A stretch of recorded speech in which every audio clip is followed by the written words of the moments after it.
your phones out and your ring lights. We about to go live. Come on your phone screen, man, we going live. Welcome back to another episode of the Ty Brady Way. Today I have McKay Allen on the show. And, him and I got talking because he comes from an environment of tech. And those of you who've ever listened to the show, I've made little tidbits and sounds about everything that I believe is going to data and texting. And he's actually been in that environment, and his story is fascinating on how he's gone from one niche to another niche and then found a specific niche and started to grow a company from there. So McKay, there we go, I'll get it right. Unless I'm screwing it up. So we're just screwing it up. But tell me, how did you even get into tech and then how you transitioned to where you're at? Yeah, so I actually graduated from school in journalism. So journalism and political science was my background. So I was a TV news reporter for 4 years, I worked for Channel 4 here in Salt Lake City, worked up in Spokane, Washington as a news anchor. So I did that for 4 years. And that was the thing that teaches you is two things. Number one is you have to hit deadlines. Okay. You're going to be live on air at 5 o'clock, no matter what. No matter if people won't call you back, no matter if you really don't have a ton to say that day, you're live on air at 5. And so you've got to learn to make sure you have something, right? So there's no excuse. There's no we can call this guy back tomorrow. We'll wait for a call back. You've got to get the people you need on the phone that day, right? Did you get to pick I didn't know. I love having people on the show because I learn stuff. Yeah. Did you get to pick your assignment? So the way it works is, this is pretty standard at news stations. So I worked at the ABC station, Channel 4 here in Salt Lake, and then the ABC in Spokane, Washington. So the way it works is, as a reporter, you go in the morning, you have a morning meeting at 9 a.m., 8:30, whatever, and all the reporters are there along with the news director, who's the boss of the newsroom. And you basically pitch your stories, hey, I've got ideas for these 3 things today. Okay. And the news director will basically either say, yeah, go do number 2 on your list, or, oh, all those suck, here's better stuff. So you leave that meeting with your assignment for the day. And then you spend the day trying to get people to go on camera to talk about it, trying to talk to whoever cares about it a lot, trying to get both sides of the story. And then you present it live at 5, live at 6, usually put together an edited 90-second package for it, and then do a live intro and outro for the story. So yeah, that's how it's determined. Now, when you have crazy breaking news stuff, right, then that takes the show and consumes your show, and you get called out on that at 2 p.m. So you've done your story, and you're back in the newsroom writing it, and you get called out to a fire or whatever. But it teaches you just the importance of deadline and the option of being oh, you hear this in business a lot. Well, you didn't call me back. I couldn't. I'll just wait till tomorrow. It's you can't wait till tomorrow. You're live at 5. You have 90 seconds you have to fill on that show. So there's no optionality to wait till the next day. So it was a good learning experience. Loved it. For 4 years. Yeah. How did you transition from being a news anchor? What was next after that? So after journalism, and what? You just hey, I don't want to do this for the rest of my life? I bet it's long hours. Long hours? Not long hours, weird hours. Oh, weird hours. So you're working when everybody else is at home. That's kind of the point. So my hours ranged from, most of the time I was 9 p.m. to 6:30, somewhere in that range.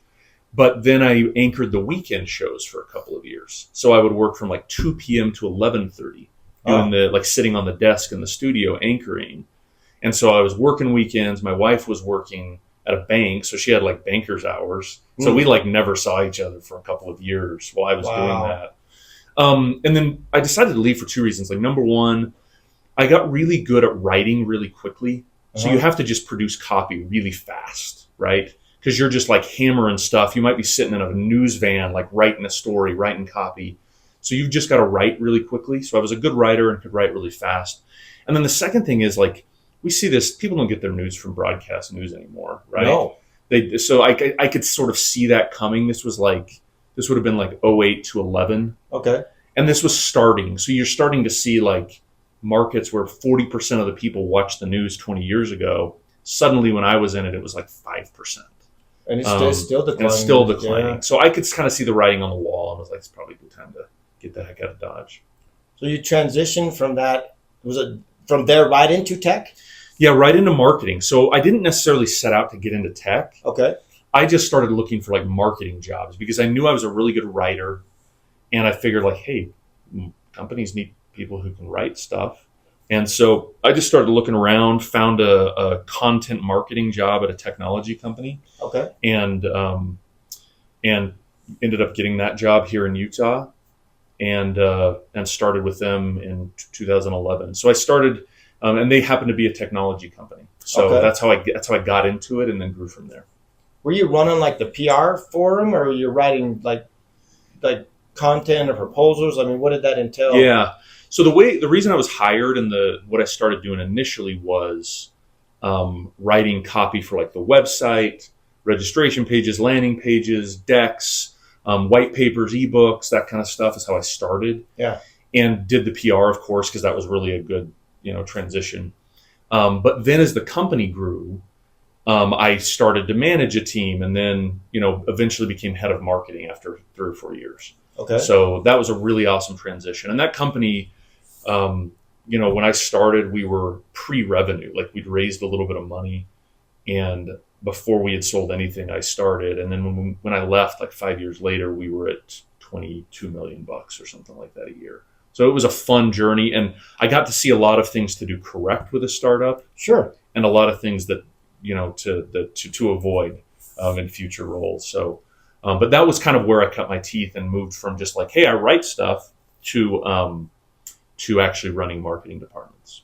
And so you go from, back to my original question on the show. Do you believe everything's going to who owns the data, right? Yep. Wins, and texting. Is that where everything's going? That's a belief I've had for a number of years, because you know your demographic, and I think any times you're going to a grocery store and they have you sign something, you're opting in to get text. Sure. Yeah. Yeah. So the data itself is really interesting. So that first company I was at, one of the things we did was we recorded and transcribed like phone conversations, and then we try to mine data out of those conversations. And so, like there's so much data on it. It's funny, like people say, oh, they're implanting chips in me, or all these conspiracies, right? Yes, sir. We literally carry the thing that tells everything about us with us all the time, right? Yes. We carry the phone with us. It knows what we say, knows what we buy, it knows what we search, it knows where we are. Yes. So there's data with you, about you at all times, that we're willingly providing to everybody that we interact with. So yes, I think the data piece is critical. On the texting component, and we can get into this in a second, but if you look at texting specifically, so 98% of all text messages are opened and read within 5 minutes. Compare that to email, where 25% might get opened on a good day, or never get opened, or never if it's cold, right? Yeah. And then voicemail or a phone call, where it's now down to less than 1% of the time you're actually going to answer a phone call that you don't know the number for. Mm-hmm. So texting is by leaps and bounds, by multiples, the most effective way to communicate. Well, I get tons of spam calls. In fact, I let it go to voicemail if I don't have their contact information. I will call them back if they leave me a message. Like I just got a call from my doctor, wants me to go get a glaucoma screening. So they called me up with a referral and said, hey, I need, come in and see me or whatever. But I didn't answer the initial call. Yeah, exactly. No, people don't. People don't. But if your doctor would have texted you first, and been like, hey, can you call us back and we got to get this scheduled, you would have done it. Oh, yeah. I probably would have done it without listening to the voicemail. And you would have clicked on the text instantly. So that's the difference. That first company, we didn't do anything texting. It was call recording, call analysis, that kind of stuff. Yeah. And that was a smaller business, right? It's pre-revenue to 20 million. And then I moved on from there, went to a company that was a large multinational, cybersecurity company. And that was a huge learning experience, going from a smaller organization to just a massive multinational company that was doing $1 billion a year in revenue. Yeah. And huge differences in how those organizations operate and everything, but also just a different area of technology, right? So you transitioned, I think, and if I missed something here, you transitioned from there, you went into helping car dealerships with texting. Is that right? So I was at that big IT security company for 4 or 5 years. Yeah. Learned a ton there, and then went into a business that basically provides texting solutions for dealerships. Yeah. So that was a totally new world for me. Knew nothing about it at the time. But the idea was basically just, hey, look, dealerships are trying to get a hold of you. They're trying to clear their service base faster. Yeah. Right. Move things faster, get a hold of people on the sales floor faster. And so phone tag is the killer in those businesses. It really is. And so we went into a couple of markets that we felt like were underserved. Yeah. And started saying, hey, we'll enable your phone number to be texting. We charged them $300 or $400 a month to do that. And they logged into our software and could text their customers. Mm-hmm. And we built that business from 3 million to 50 million in about 3.5 years. Wow. So it was a fun journey. I bought a car, and I usually get a text message, hey, your service is overdue. Yep. Or you have a recall. Or, hey, we've got a deal for you if you want to trade in your truck. Right. And I've read every single one of them. You talk about, I read them, I've never obviously I'm like, okay, my oil's due. Do I want to run it down there? Or do I want to go to a local place or Yeah. what is it, right? Well, you know what was funny with that business, though, too, is like, and we've talked about this prior to our discussion here, but like there were a couple of competitors in that space that were much larger. Yes. When we entered that space. And so we actually said, hey, look, they're serving car dealerships. This other business is serving car dealerships, some bigger businesses. What's underserved? And so what we found initially was non-auto dealers. So we said power sports, marine, equipment dealers. Okay. There's like 50,000 of those locations in the U.S. Well, and to think about that, you said service. You got to take those power. Like I You have have to take them in once a year at least. Yeah. You got to vote, right? Yeah. And so we entered those verticals because no one was there. Like that's part of the thing I learned from that company was like, don't be afraid to be second or third in a market. There's a lot of money to be made for the second or third place guy. Sure. There just is. There's a lot of money to be made there. And we found verticals that these bigger companies had just kind of ignored and passed off as like unsophisticated, not that cool. And so we started selling to trailer dealers and boat dealers and power sports guys and equipment dealers, mm-hmm. and grew that business basically with those verticals in mind. And then when we got big enough to like compete and go head to head, we started to move into automotive. But we sold $40 million of revenue per year into those smaller, less important non-auto verticals. Well, the other company didn't necessarily go after. They ignored it, completely ignored it. So we built really good partnerships and relationships in those industries and got the integrations with other technology partners. And that's how we got into the market and then dominated that market for a long time. You talk about technology, and I have buddies that work in construction, and they're building these huge data centers. Yeah. And some of them are on hold right now. But, that's, again, everything is going to that data. Where's that data? They got to build those big buildings and, big tech. Yeah. And to service and to warehouse, not the warehouse, but just the computer systems and how they have to keep them cool. It's fascinating. Yeah. So you go from that, learning the environment and went after smaller dealerships and power sports and so on. And then you're at a new startup. Which is this is what fascinated me when I started talking to you. I'm like, wow, that's so interesting. So I had been running marketing departments at those three companies that I told you about, right? The startup I started with after TV, the bigger IT security company, and then this texting business.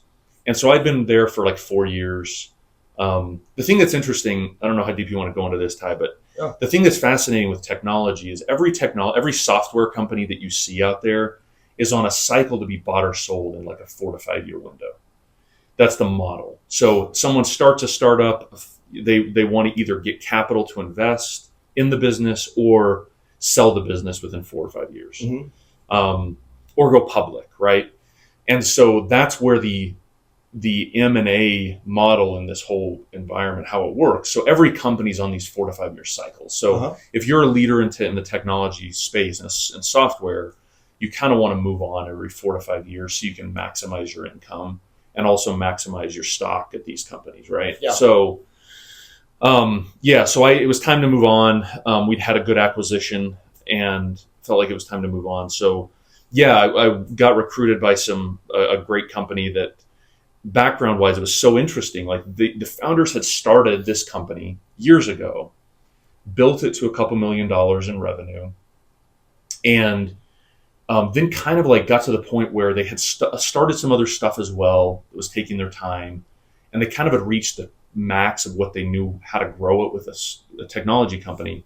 So they were like, hey, we're at a crossroads. We've either got to sell this or we've got to go hire a CEO who can run it. Yeah. And so they recruited me. I started with them in July of 24. So it's 7-8 months ago now. Mm-hmm. So yeah, that's what I've been doing ever since. And it's a fascinating business in a lot of ways. You took a lot of your background over the things that you have done, right?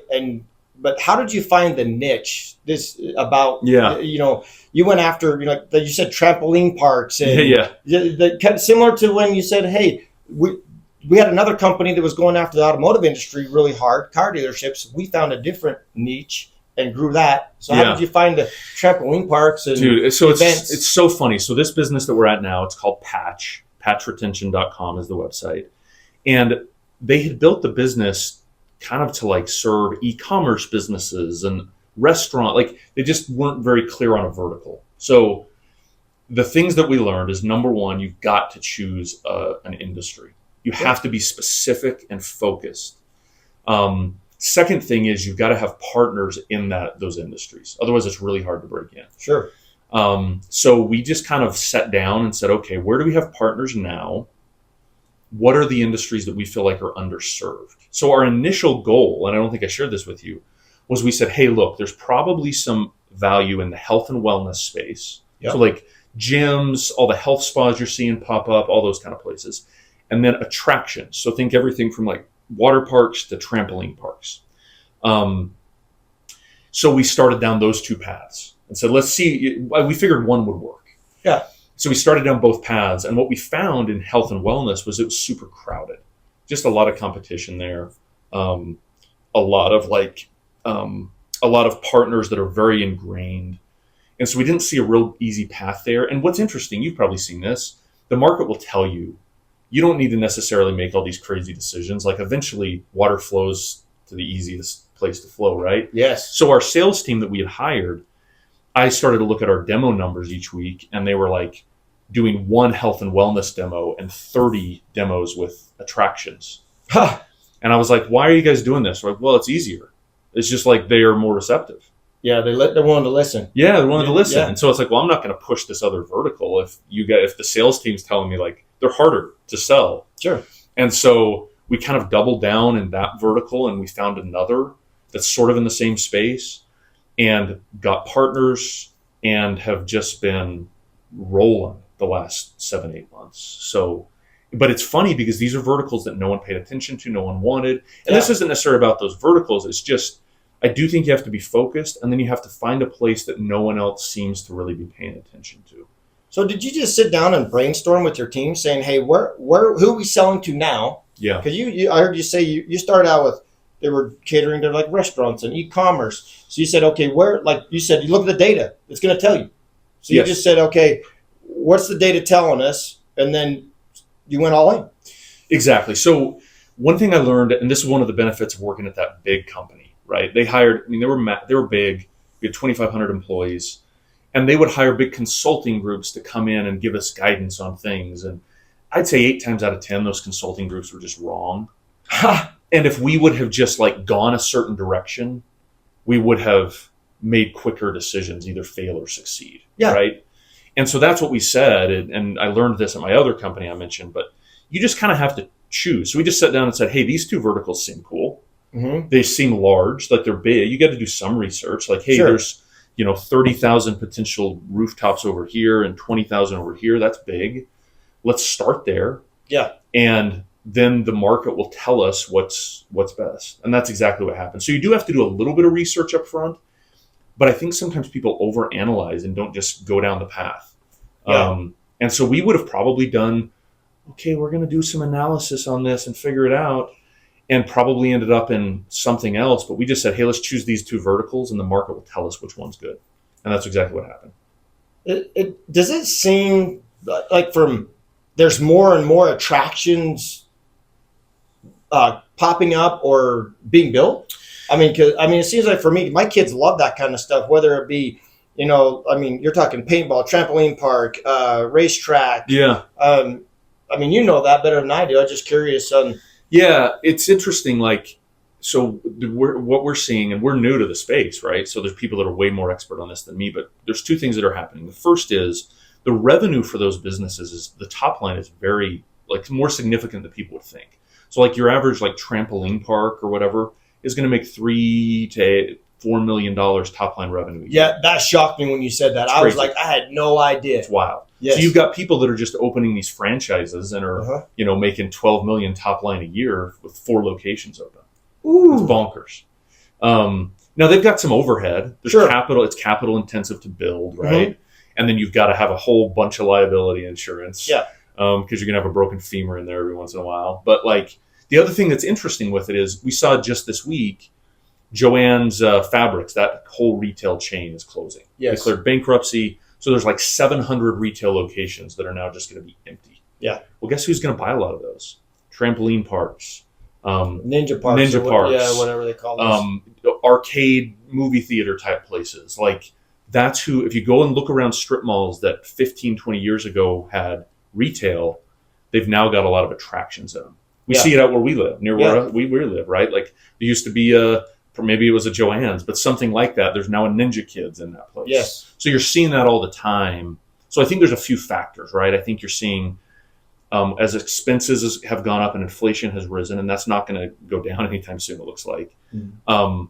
You're seeing people say, look, I can't afford like Disneyland for 3 days, but I can go take my kid to a trampoline park for a day. Yeah. Right? That's $40. I can do that. So that's, I think, part of it too. But the retail, that, and then just the amount of them that are popping up because people see the revenue that's in them, I think is sparking the growth. Well, and I took my kids, 10 days ago. They're like, hey, Dad, I want to go to the trampoline park. They were out of school. Yeah. It was packed. Crazy, right? And I was, there's demand. It was, I was just packed. And I was like, and for an all day event or pass or whatever, I think it's $40 and, give them some money for some pizza. And they had a heyday. Right. Yeah. Except for my kid lost his $300 ear pods. But That's in the foam pit. Yeah. And they're like, oh, well, you're not getting those back. No, it's crazy. But what's funny is like we see those businesses, and I would just say this of all small businesses, right, that are brick and mortar locations, big software companies don't want to sell to them. They'd rather do a big $100,000 a year transaction and sell software to other big companies. Right? So like they don't want to do the work of like hitting singles all day. So our sales team's selling $400 a month deals all day, every day. And we're selling to these individual locations and these specific verticals and it's working well. So this is the two things. So with all that, what would you say some of the, people what were the failures or the hard things, right? Because we've talked about all the successes, but what are some of the failures or what life lessons have you learned through that? So I'll give you a few starting chronologically. Yeah. So when I was in TV, TV reporters don't make very much money. People think they do, but they don't. Now, if you get to like the big national folks or the big networks, they do. But like your local TV reporter is making sub $100,000 a year, and they're like starting markets. Like Spokane's not a big market; it's like market 60. And you're paid kind of based on how big the market you work in is. So like Salt Lake City's 30, New York's number 1.